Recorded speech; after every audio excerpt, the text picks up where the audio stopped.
Starting a business taught Amanda one thing: you don't need perfect timing, you just need to start. In this final episode of Amanda's journey, she will be telling us about some of the biggest lessons she learned from entrepreneurship and also sharing some business tips. And I really think that these will be extremely helpful for you guys, for me, for everyone really. So Amanda, please take it away.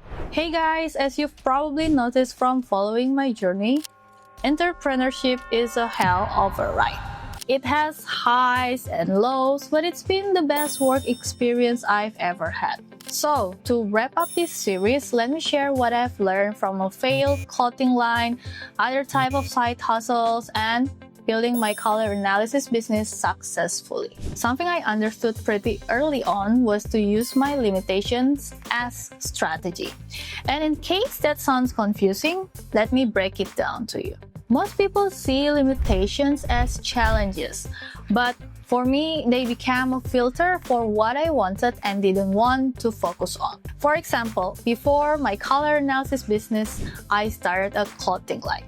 That experience taught me that I didn't want to hold inventory, and I thought that a service-based business would be a much better fit for me than a product-based one. So, use your limitations to guide you. For example, I have a story of my friend. She has children and a full-time job, and her weekdays are always packed. So, she decided to sell cookies through a pre-order method, which means she only bakes on Friday evenings and delivers on weekends. You can even use ChatGPT to help you brainstorm. For example, you can type a prompt like this to help you find some ideas for your limitations. Again, your constraints and limitations don't stop you. They just help you to plan smarter. This brings me to the next point. Use your 9-to-5 job as a testing ground. Your job is your investor, not your enemy. And I say that from experience. It's been almost 2 years and I still have a full-time job. In fact, a quarter of new entrepreneurs work full-time jobs. So, instead of asking yourself, what is my dream business? Ask, what can I test without risking my basic needs? Your salary gives you stability and time to experiment.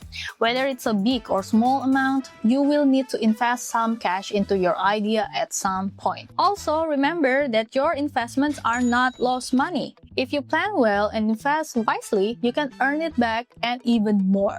That's why idea validation is so important. My final lesson is about building simple systems because consistency doesn't come from motivation. It comes from structure. Don't try to do everything in the beginning, even if you feel like you have to.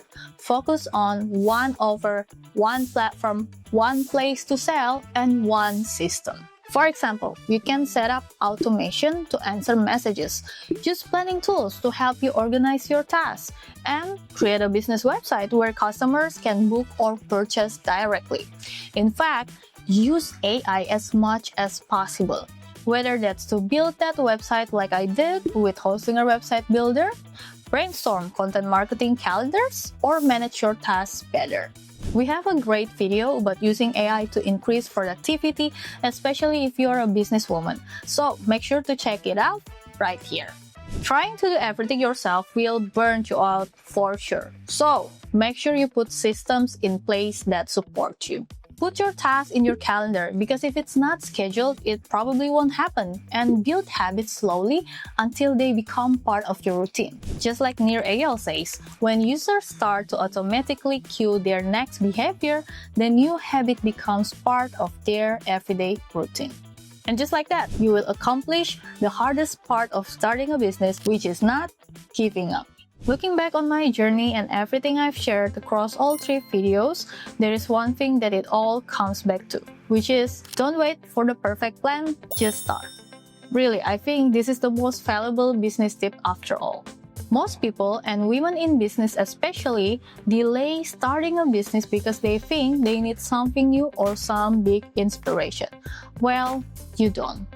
Just focus on the skills you use at work, the tasks people always ask for your help with, and the opinions they trust you for. Ask yourself, what am I already doing that people value? And then start building from there. How about that, Ellie? Thank you so much, Amanda, for sharing your journey, for being so open, and for giving us so many cool business tips. But I think the one thing that we all can really take away from this is that in any entrepreneurship, you will always have roadblocks. The difference is whether you're going to let them stop you or help them grow you. Now, to hear more from Amanda, make sure to head to Hostinger Indonesia.